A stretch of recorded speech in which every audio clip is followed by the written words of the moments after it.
Angel Reese special at McDonald's now. Let's break it down. My favorite barbecue sauce, American cheese, crispy bacon, pickles, onions, and a sesame seed bun, of course. And don't forget the fries and a drink. Sound good? Ba-da-ba-ba-ba. At participating restaurants for a limited time. At Sierra, discover great deals on top brand workout gear, like high-quality bikes, which might lead to another discovery. Getting back in the saddle isn't always comfortable. Good news is Sierra has massage guns. And chafe wipes, too. Discover top brands at unexpectedly low prices. Sierra, let's get moving.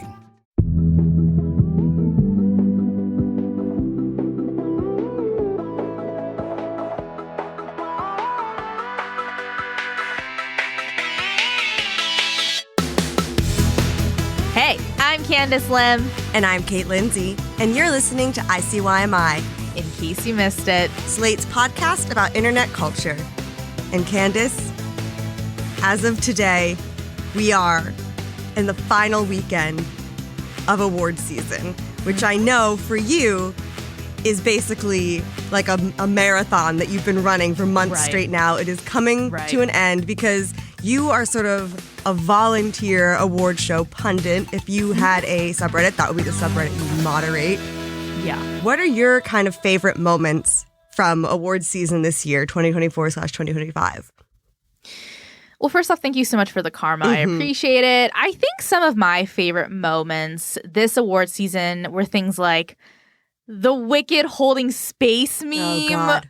I mean, this is when Ariana Grande, Cynthia Erivo, they were in a press-stricken interview. The interviewer was a woman named Tracy Gilchrist. She says to Cynthia and Ariana that, quote, people are taking the lyrics of Defying Gravity and really holding space for that. Yeah. And I think that's representative of our collective delusion at that time because it's not like a super remarkable sentence, but everyone's reactions in the room and then like where we were all mentally when we received that clip. I mean, that blew up like kind of like nothing I've ever seen before in awards season. I think what's really funny is that Cynthia's reaction was actually also quite nothing. And to be fair, like those actors have been saying that they were really tired during the press tour. And so I think at the moment she was just kind of like, oh, really? I think I also read that like that was actually filmed like right after the election. And so I think... Oh, yes. Yeah. So I think there was a lot to hold space for in that moment. Yeah. Including Ariana holding Cynthia's finger. Right. First and which, by the foremost. way, like, it's funny because, like, the finger holding was almost like the visual component, whereas holding space became the audio component of this meme together. It is a multimedia meme. Okay, an MMMM. Yeah. Anyway. No, that's one moment I love. I envy your ability to still have fun with this because one of my first jobs was as an entertainment writer at Refinery 29. And so kind of I was in that job for 4 years. Awards season, all that ever meant to me was working on a Sunday because we would have to come into the office every award show there was. Yeah. We have to be there super late. And when I left that job, one of the first things I was thinking was, I'm never going to watch an award show again. And I have kind of stuck to that. I just could have see the clips the next day on TikTok. But I know. It's a form of resistance. It is. But I would say I'm also mad at the awards season right now because of the snub that was Challengers. I know. So here's the deal. Challengers was totally campaigning during this awards season, especially for Best Score by Trent Reznor and Atticus Ross. Isn't it so funny? They won the Golden Globe and yet didn't even get nominated for an Oscar. An Oscar they've won multiple times. It's fine. No, it's not fine, Candice. It's not fine. When I just made a letterbox for the first time, and I was like, okay, I should go back and sort of, what are some films that I've loved recently that I want to get on there. And first one, Challengers, 5 stars. Thank you. And once you follow me on Letterboxd, you'll see I've watched it 4 times. Oh my gosh. Look, the reason why I just want to shout out Challengers is because Challengers was kind of trying to campaign during the awards season. It brought us the first happy moment of the year, which was Zendaya debuting her engagement ring from Tom Holland on the Golden Globes red carpet and making me believe in love again.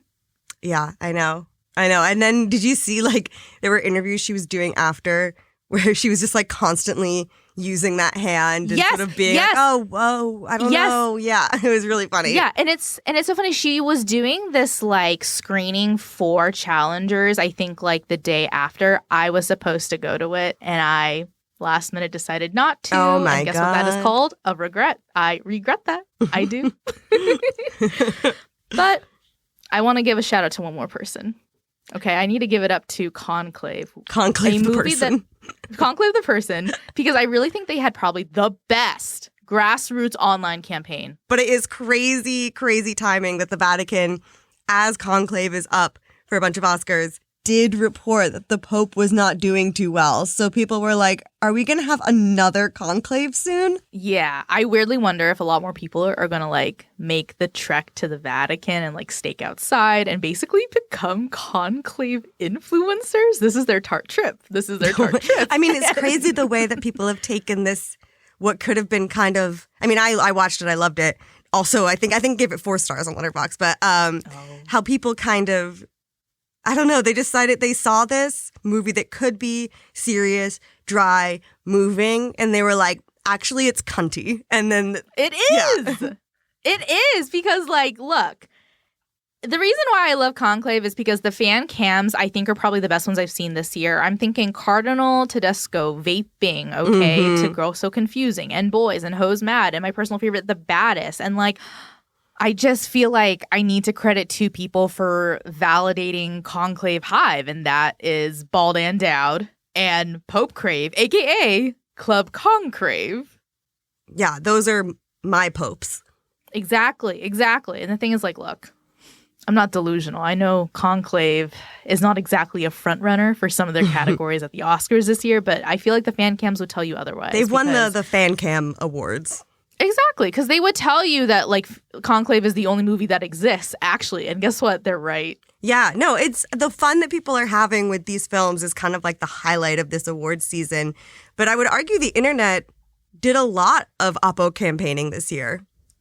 Yeah. As we're kind of remembering, like, the internet's role in award season this year, I do think Twitter and the whole internet definitely attempted to dunk on, like, 3 campaigns. Only 2 survived. I'll start with Nora, Mikey Madison. She said she declined to use an intimacy coordinator on set, even though it was offered to her. That turned into a whole conversation about how, like, intimacy coordinators don't only protect actors, but also the crew. And this kind of became a convo about, like, making the set a safe set for all people involved, which I thought was like a good conversation. Yeah, and I'm glad it died down because I love that movie. I want it to get awards. I love Igor. It like genuinely moved me. Yeah. I'm all out for Honora, and it swept the Producers and Directors Guild Awards. So I don't know. Now it's kind of, I know it was kind of seen as maybe being left behind in the earlier stages of awards season, but now it's kind of a front runner, and that might be where my loyalties lie in this. But I don't know. I'm open to being swayed. Yeah. And another campaign that I feel like was also under a similar threat from the internet, specifically Twitter.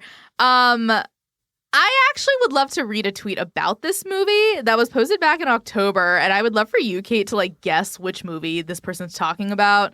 This tweet is from culture writer Ian Artan, who wrote, "I'm being deadly serious when I say we need to find a way to award trailer editors because I had almost no interest in seeing this film before, and now it's maybe my most anticipated movie of the year." Kate, what movie do you think they're talking about? Paddington 3.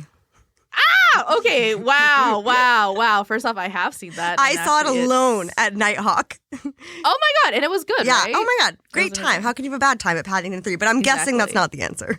So unfortunately, it's not. The answer is The Brutalist. Okay, they were talking about The Brutalist, which, look, The Brutalist was doing well this award season. The Golden Globes, big night for them. But in January, the editor of The Brutalist revealed that the film used AI, and they specifically, quote, improved the authenticity of the Hungarian dialogue of stars Adrian Brody and Felicity Jones, also saying that, like, generative AI was used in the final sequence of The Brutalist to create a series of architectural drawings and finished buildings. These are all words. And Brady Corbet, who is the director of the film, he like tried to mitigate the backlash. And I don't know if this like ruined The Brutalist's Oscar chances, but you know, you will notice that at like recent shows like the PGAs and the DGAs, The Brutalist didn't win in some places they were expected to. I have not seen The Brutalist. I fundamentally object to the concept of an intermission in a film. I know. Which I know other people who are really serious about film will get on me for that. And it's like, I'm here for the Paddington 3s. I know. There's space for all of us. I know, yeah. But if you want to talk about ruining chances, I think there's one Oscar former frontrunner that comes to mind, and it has to do with old tweets. Yes, because I would say the biggest story from this awards season that we will be remembering is how Twitter got Amelia Perez. First off, have you seen this movie? No. This is another one I haven't seen cool. because people whose opinions I often agree with hated it, and people whose opinions I often don't agree with loved it. So I made an informed decision based on that. Yeah. So basically in January, journalist Sarah Hagi, she posted screenshots of resurfaced, still up at the time, tweets from the star of Amelia Perez, Carla Sofia Gascon, who is Oscar nominated for Best Actress. And these tweets were speaking of, they were horrible, I guess. Yeah, they were racist, Islamophobic. In 2020, she tweeted not great things about the murder of George Floyd. I mean, it was like the Hunger Games canon of bad tweets. Like every time you look up and it's just someone or something totally new and different. She was the Leah Michelle of discrimination. Let's just say that, coming for everyone who has ever existed. Yeah, and I think the question that literally still remains to this day is how did Netflix, who funded and really pushed Amelia Perez this award season, how did they not clock these tweets at all? Because my theory is that they just didn't have the time to translate all of Gascon's tweets, and so they were like, oh, it's fine. She's probably tweeting something really funny. Ha ha ha. Voters won't check either. No, that's fully what I think as well. And what is wild to me, I am team delete your tweets, delete your internet footprint. Right. Even every few years, whatever. Not because you necessarily have something to hide, but I just think it's good internet hygiene to just nothing should be up there forever. And it was almost kind of a 2010s throwback moment of old tweets taking someone down because most of us, I think, have learned better by now. But Amelia Perez is kind of now firmly not in the frontrunner conversation of the Oscars, right? Gascon is not winning the Oscar. Amelia better not win Best Picture, even though I think early on it kind of seemed like things were heading that way. Yeah. I really think Twitter officially threw the Amelia Perez is over party, and that movie has lost the plot, lost the season. But I do think there is one Oscar nominee that has pulled a late stage but very successful campaign because of Twitter. And I would argue Twitter has cemented him as one of the greats for a long time. I think I know who you're talking about, the glaring omission in our conversation so far. But first, I think we should take a break. After the break, we're going to talk about the full court press Twitter has pulled on behalf of one Timothée Chalamet and why Club Chalamet may be the key to his success this season.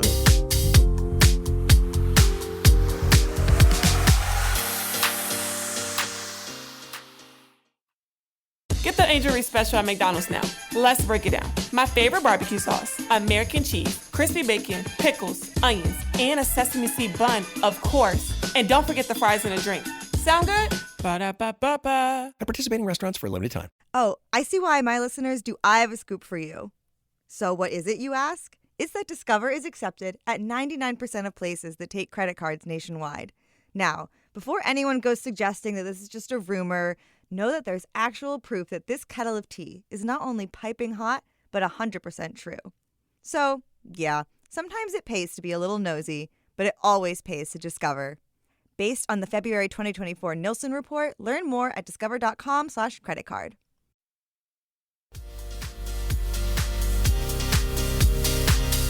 And we're back. So, Kate, I think we just have to talk about the absolute smash of an Oscars campaign Timmy Tim has pulled this year.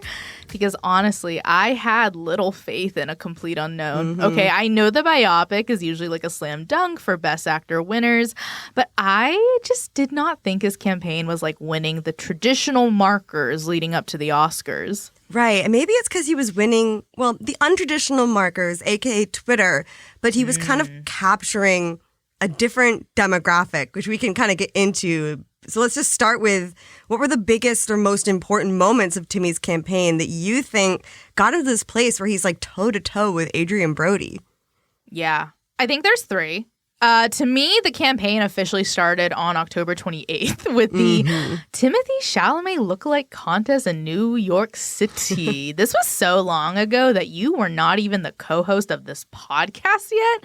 But I actually never asked you how you felt about it. Were you there? Did you attend other lookalike contests? What was your experience lived? I didn't attend because I knew what was going to happen, which did happen, which is that every single outlet was going to be there and write their own story.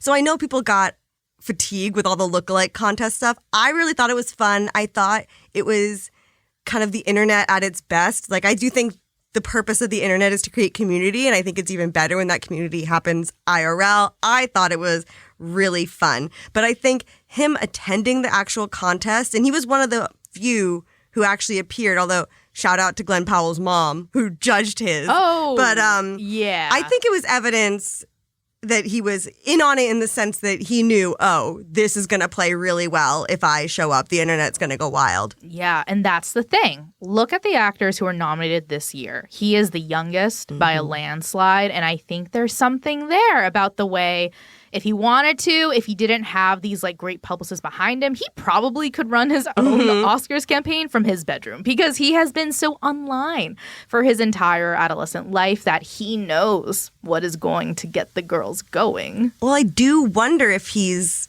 I don't know, being more vocal in his press, because I think the thing that has struck a lot of people with this Oscars campaign is this is not the Timothy Chalamet they remember. Like the Timothy Chalamet of Call Me By Your Name or Lady Bird. Like it was like this indie heartthrob, very alt. And now he's going on College Game Day. He went on College Game Day on December 7th. ESPN is still a very traditional medium on TV, but I do think he was channeling something else, which is a lot of guys online, guys who are really into sports. They would love for an ESPN producer to see their tweets and be like, hey, do you want to come on the show? And Timmy lived out a lot of those dreams by not only going on game day, but like absolutely knowing his stuff. Like I think in a way that if you knew Timmy from Lady Bird, Call Me By Your Name, you wouldn't be like, that's a sports guy. But then it felt like one of your followers going on ESPN. You couldn't help but root for him. It was very charming. Yeah, I think similarly, another like boy rooting for boy moment that did help Timmy's campaign was days before he went on game day. Bob Dylan tweeted that Timmy's a brilliant actor, and essentially he supported Timmy playing Bob in A Complete Unknown. And I know it feels small, but Bob Dylan, to me, is like kind of a prehistoric hater. And as two people who know what it's like to be a hater online, you and me, if a hater likes something, that thing is golden in God's eyes. You cannot touch them. But what is more important, do you think? Having Bob Dylan co-sign your performance or having someone like Club Chalamet support all of your performances? This is a biblical question because we have talked about Club Chalamet like multiple times on this show, and I think it's a good time, okay, as the Complete Unknown campaign's about to end, to just check in on Club Chalamet, reintroduce her as a concept, if not a religion, to those who are not blessed to know her. It would be an honor to introduce Club Chalamet, a.k.a. Simone Cromer, to the audience. So Club Chalamet is a Twitter and Instagram account. It's run by this woman named Simone. She describes herself as a Gen X Timothy Chalamet superfan. She posts updates about him. She posts all the Getty images of him that arrive from events. She attends some of these events. She does everything she can to support him in the box office and especially awards season. Yeah. I think the craziest lore about her is that she was not always a Timothy Chalamet stan. This is true. This is also crazy because she has the presence of someone who has lived and breathed Timothy Chalamet for her entire life, even before he was born. But she only joined Twitter in 2018. Before that, word on the street is that she was a Michael Fassbender stan account. And then I guess Call Me By Your Name, which came out in 2017, changed everything. Like a lot of people, she saw Timothy Chalamet in that movie and said, something has been awoken in me. And, you know, Club Chalamet was born. So for some time, she was mostly just a figure of note in the extended Timothy Chalamet universe. But she ended up going super viral in September 2023 when Timothy Chalamet and Kylie Jenner started appearing in public together, confirming some rumors that they were a couple that I know I definitely didn't believe until I started to see these photos. Mm-hmm. They did a Beyonce concert hard launch. I remember this day. Mm-hmm. Oh my God. Oh my God. No, and the only person who had a more visceral reaction than you and I is Club Chalamet. She was not happy. Mm-hmm. She, used kind of self-care language to tell her community to sort of take time away from social media if they need to sort of process this news. She, however, did not do that. She kind of doubled down on her feelings to the point that she refused to believe this relationship was real or happening of Timothy's own accord.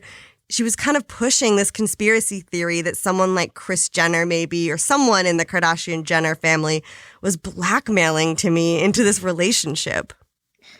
I mean, I remember this great tweet during this time that was like, Kylie is exactly Timothy's type. I don't know why art hoes are crying on here like no one told you to get a bob and a tote bag. I know. And that's right. Honestly, if we really want to think about it, this is the beginning of this Timothy Chalamet rebrand. Yeah. He's not some sophisticated, introspective art hoe. He likes sports. He likes Kylie Jenner. He's a guy. Baddies. Yes, exactly. So it was shocking at first, but clearly over a year later, they're still together. She's still by his side. But speaking of shocking is perhaps Club Chalamet's other most famous post, which happened during the same week as this initial viral moment. She dropped that she was almost in the World Trade Center on 9/11. That must have been a rough week for her, and look, basically the tweet is that she said that in July of 2001, she turned down a job opportunity on the 102nd floor of the World Trade Center because she had a, quote, bad gut feeling. And this post just sent her even more viral, and mostly because it was like, her lore is just all over the place. First, she's a Michael Fassbender fan account. Then she's alleging a conspiracy theory between Kylie and Timmy. And then now there's this whole 9/11 reveal. And when this was happening, I actually tried to interview her for Vulture. And we had a little bit of a back and forth over email. Okay, so Kate, you just dropped huge lore. Yeah, lore about I need to know everything. Like, what'd you guys talk about? How often? Was it just what were the vibes? Tell me everything, please. Would love to. So I won't quote directly because ultimately she declined to be interviewed. But she was very professional and, kind as she could be for someone who was receiving emails trying to interview her in the midst of a viral moment that was not kind to her. And she was like, initially she was like, I'm going to decline. Like, things are just too hot right now, but let's keep checking in. And so we would check in every once in a while. The most recent one was all the way into 2024. She said specifically she respected that I was actually one of the first places to reach out to her. And so she was going to keep that in mind. But ultimately, she was always just too wary of inciting or harassment. Even though I would say people have really come around on her. She's kind of an icon of sorts. She went through a lot. And for the most part, she wasn't really doing anything wrong. Yeah. And Kate, one day, I really beg of you to please show me the emails, absolutely. In person. Like, we can get coffee. I'll buy you the coffee, and that'll be the price for entry. I need to see these so bad. Oh, my God. Slate Plus, my emails with Club Chalamet. That'd be amazing. And, I mean, you're right. We should be so lucky to have a Club Chalamet on our side. Yeah. And, I think the only real criticism that you could leverage against her is maybe she's a little too much. She knows a lot about Timothy Chalamet. She's taken so many photos with him. And she feels kind of a level of ownership, protectiveness of him that's kind of unclear if he is comfortable with. Yeah. And I did want to bring up a tweet of hers from 2024. So grain of salt. But she said, I know he appreciates my support. And his sister told me that he said, she's cool. And listen, Timothy's never said that about me, so I've never been called cool by Timothy Chalamet, so fair enough. But the question of what crosses a line when it comes to fan accounts is something that has become more pertinent these past few years, especially as social media has given fans more access into celebrities' lives. But before we do that conversation, Candice, let's take a break. When we're back, let's chat about what it looks like when fan accounts go too far, as well as highlight some fan accounts who are doing it right, including, spoiler alert, my own fan account.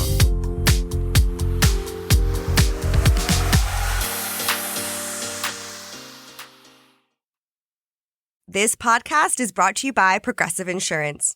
Do you ever think about switching insurance companies to see if you could save some cash? Progressive makes it easy. Just drop in some details about yourself and see if you're eligible to save money when you bundle your home and auto policies. The process only takes minutes, and it could mean hundreds more in your pocket. Visit Progressive.com after this episode to see if you could save. Progressive Casualty Insurance Company and Affiliates. Potential savings will vary, not available in all states. We're so done with new year, new you. This year, it's more you on Bumble. More of you shamelessly sending playlists, especially that one filled with show tunes. More of you finding Geminis because you know you always like them. More of you dating with intention because you know what you want. And you know what? We love that for you. Someone else will too. Be more you this year and find them on Bumble. Your data is like gold to hackers. They're selling your passwords, bank details, and private messages. McAfee helps stop them. Secure VPN keeps your online activity private. AI-powered text scam detector spots phishing attempts instantly. And with award-winning antivirus, you get top-tier hacker protection. Plus, you'll get up to $2 million in identity theft coverage, all for just $39.99 for your first year. Visit McAfee.com. Cancel anytime. Terms apply.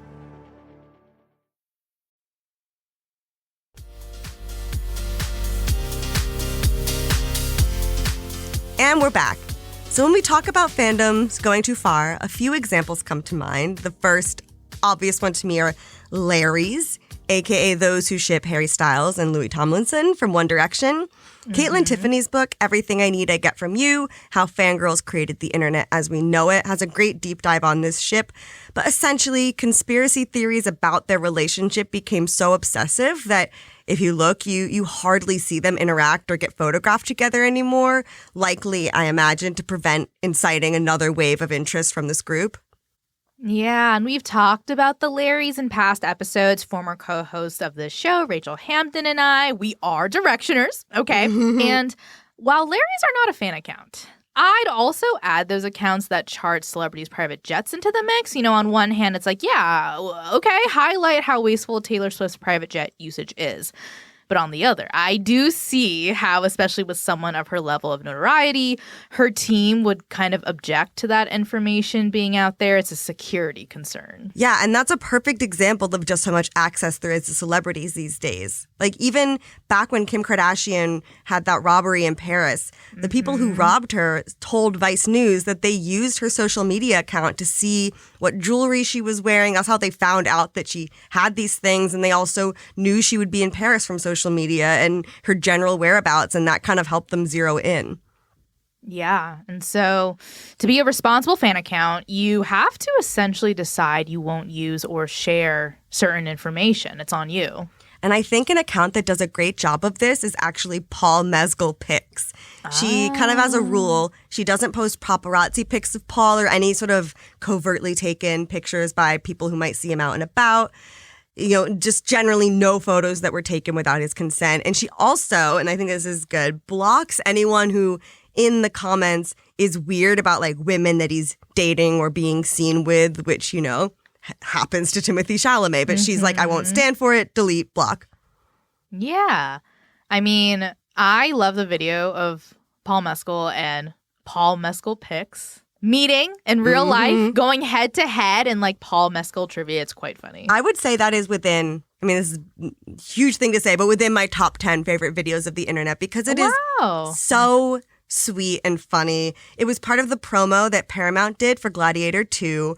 And it's just a really wholesome interaction. They're basically doing a quiz, and both her and Paul, they have to be the first to sort of answer a question about Paul. And it was so funny to see her correct him on things or know more than he did, including like when he graduated from drama school. He got it wrong, but it wasn't creepy or unsettling. They both clearly had respect for each other, and they were just being playful. I mean, I think this is a good example of like why celebrities need stan accounts. And sometimes it's because like stans know more about you than you know about yourself. They see you in your best light when like really just like think about how much we all hate ourselves sometimes. And yet they see you're good and you're bad and they still choose to like see the best in you and choose to be a fan of you. I mean, how many like normal regular people can say they are a fan of themselves, okay? Even Paul Mescal does not seem to be a fan of himself sometimes. No, my brain is so broken that if I was ever lucky enough to have a fan account made of me, I'd be like reporting it for misinformation. Oh my God. I'd be like, wrong. But, they're doing work. You get publicists, it's their job to sort of place actors or their clients or whoever in hopes of positive coverage. But it's always a gamble. Fan accounts, no, they're always going to be positive. They're going to do free promo. They're going to share information. And I think it's why we don't see Timmy saying much about Club Chalamet. Regardless of how he feels about her, she's done great PR for him. Mm-hmm. And, when we talk about healthy fan behavior, I do think something that we maybe need to start respecting is just the fact that, stans are experts, okay? They are sources. You can call them crazy or delusional, in need of touching grass, but you have to admit their knowledge is encyclopedic. And standums, I have to say, actually sometimes make me feel hopeful because I kind of have this moment of look, if everything in my life went down, I think there's one thing I can rely on, which is the fact that Club Chalamet will still be out here posting updates on Timothée Chalamet. And you know what? In a weird way, I could care about her and thereby care about Timmy and root for him as a distraction from, I don't know, living in Trump's America or something like that. No, literally, Club Chalamet's house, really tragically burned down in the fires in LA. And that did not stop her. She was on it. I think it almost, I don't know, I imagine it. Even in times of turmoil like that, she had a true purpose, and it was fighting the fight for Timmy. And I'll just say, I alluded to it earlier, I have a unique perspective in this conversation. Because I don't know if you were aware of this, Candice, but you, this whole time, have been talking to the admin of the fuckyeahdanielradcliffe.tumblr.com. And actually, I was looking into this, and it's highly possible I had to make it Dan Radcliffe or do some kind of play on it, because there were multiple fan accounts for Daniel Radcliffe, but that was sort of part of the culture. We respected one another. We were not competitors. We were allies in spreading the good word. There was also sort of, I'm trying to think of other things we did that were kind of rules. I think crediting photos was a big one. You couldn't just newly post a photo either without crediting it, or preferably you're reblogging it from the original creator, or, that people would make edits of the photos and things like that. That was really important. And once someone, because I had not a staff, but I did have people who were on my behalf as I was, in school and things like that, who volunteered to keep posting and add their own photos, source their own information for it. But one time someone did post a photo without credit, and I remember getting a message being hey, this is uncredited. Oh my God. And they had to be dealt with. I think I just deleted the photo. I think it was fine. Fired them. But it was serious. And Candice, I don't know, who would you run a fan account for, or who do you secretly run a fan account for? Wow. Well, this is tough because running the Kate Lindsay fan account actually is very important to me. Misinformation. Look, just to really wrap up the Oscars convo here, I do have to say there is someone I did not mention who I do think won this award season. And his name is Drew Starkey, okay? Because, look, Drew Starkey is an actor. He was in the movie Queer. And from that cast, Daniel Craig was kind of in the conversation for a possible nom. It didn't happen. But what did happen is that Drew's stock went up. And I would say that, him being taken seriously by being in a Luca Guadagnino film, it's all great because guess what? He's going to be in, an Apple TV Plus series with Anya Taylor-Joy. I'm just so proud of him. I do think the fan cams played a big part in this casting, and I will be looking into the Club Starkey handle after this. Please don't steal it, Kate. Please don't. Something that's for a whole other episode, but Luca is at the scene of the crime for a lot of what we're talking about. There's Timmy, there's challengers. You're there's so Drew. right. You're so right. Listen, Wait, I don't know. Something there. Maybe he's behind all these accounts. Luca's Club Chalamet. Oh, my God. Ultimately, this is why I'm rooting for Timothée Chalamet in the Oscars, because Club Chalamet has been putting in the work for this since 2018. And so I know. If Timmy wins, Club Chalamet wins.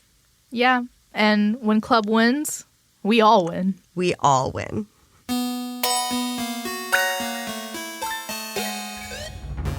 Okay, that's the show. We'll be back in your feed on Wednesday, so definitely subscribe. That way you never miss an episode. Please leave a rating and review in Apple or Spotify and tell your friends about us. You can follow us on Twitter at ICYMI_pod, and you can always drop us a note at ICYMI@slate.com.